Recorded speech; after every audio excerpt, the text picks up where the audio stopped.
Marjorie Stoneman Douglas High School, class of 2018. I am honored to be here today.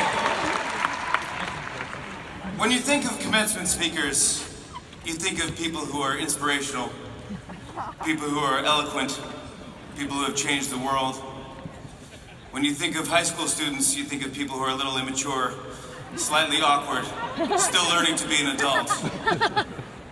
Welcome to Opposite Day. Today you're graduating from high school. You should feel incredibly proud of yourselves. But it doesn't mean you should rest on your laurels or your yannies. Some of you will grow up to hear yannies, some of you will grow up to hear laurel, but the most important thing to know is that neither of these things will matter by the end of the summer. Here's what will matter. You, the class of 2018, will have graduated. And you won't be classmates anymore. You'll be adults who Facebook search each other at 2 in the morning for the next 10 years.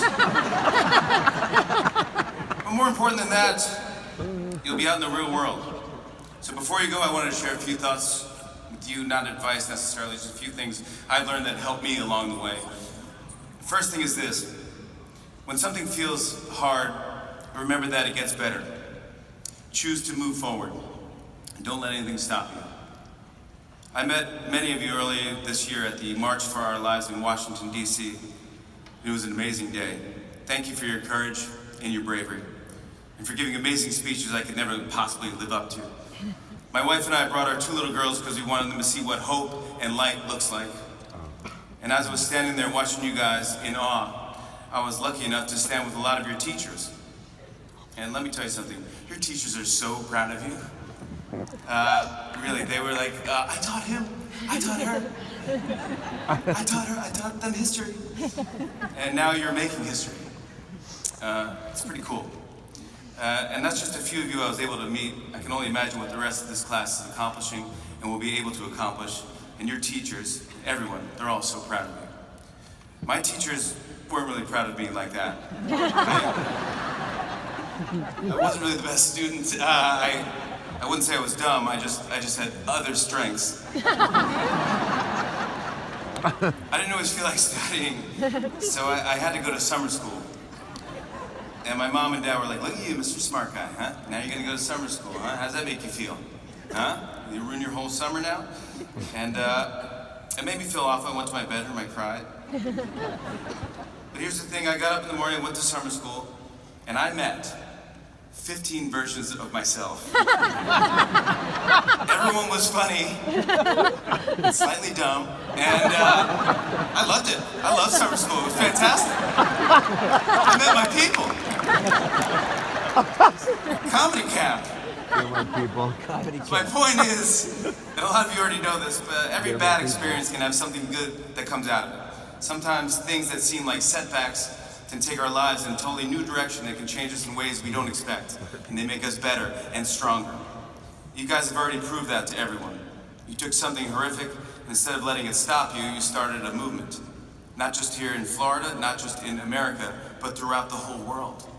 The whole world has heard your voice, and that was you making a choice.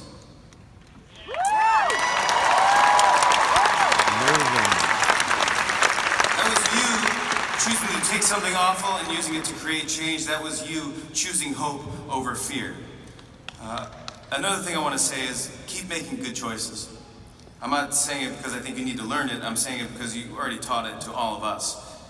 I can't promise you that life will be easy, but if you make good choices and keep moving forward, I can promise you that it will get better in ways that you haven't even thought of yet.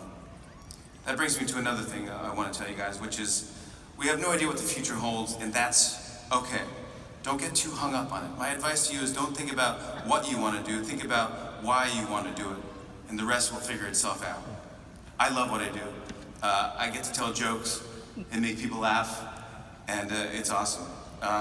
People always ask me, what's the best part of your job? And I say, I get to make people happy. You know, it's great. I'll give you an example. About 6 or 7 months ago, I ran into this girl on the street, and she came up to me and she said, I just want to let you know that I was going through a tough time. I was very depressed, and you got me through my depression. And I watched all your clips on YouTube, and I just want to thank you so much for getting me through such a tough time. And then we talked for about 20 minutes, and then she goes, can I get a selfie? I go, yeah, of course. So we take a selfie, and then she goes, can we get one more for Snapchat? I go, yeah, of course. So we take another one, and then I say goodbye to her, and she's leaving. She said out loud, she goes, oh my God, I just met Jimmy Kimmel.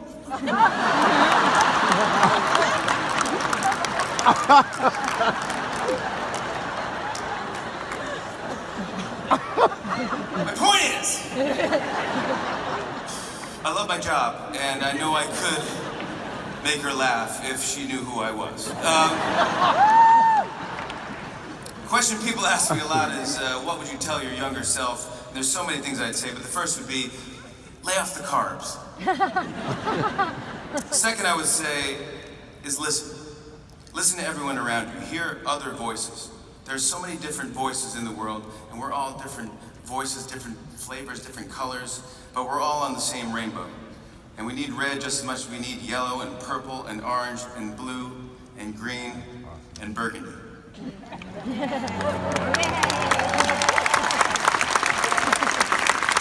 There's good in everyone, so find what's good in people. If we listen to each other, we can find it. Another thing I tell my younger self is work hard for everything. Put one foot in front of the other and keep going, day by day, moment by moment. You always have the chance to be building something, working on something, pushing something up the hill, practicing every day, rain or shine, in the mood or not. It's not easy, but you have to keep trying, and keep failing, and having goals and pushing them ahead every day. I'd also say, take good care of yourself. Check in with yourself every day. Put your phone down and be silent for a moment or two. And be kind and think ahead and have courage and try new things. Remember the past, but don't stay there. Honor your fellow humans. Keep laughing. Celebrate anything you can as often as you can because it's fun. Write letters and send them with a stamp in a mailbox. Try that. Say hello to people. Smile more often. Be kind to people who wait on your table, bag your groceries, move your furniture. And when you dance, dance from the inside. If I could give you one last piece of advice, it would be this. Don't ever get off your parents' wireless plan. Ride that train as long as possible, because you have no idea how expensive data is. On our show, we write out thank you notes every Friday. For the most part, they're funny, or at least they try to be. But today, I wanted to say a real thank you.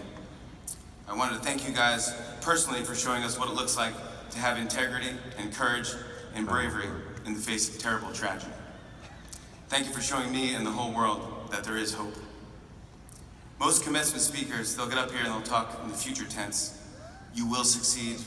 You will make us proud. You will change the world.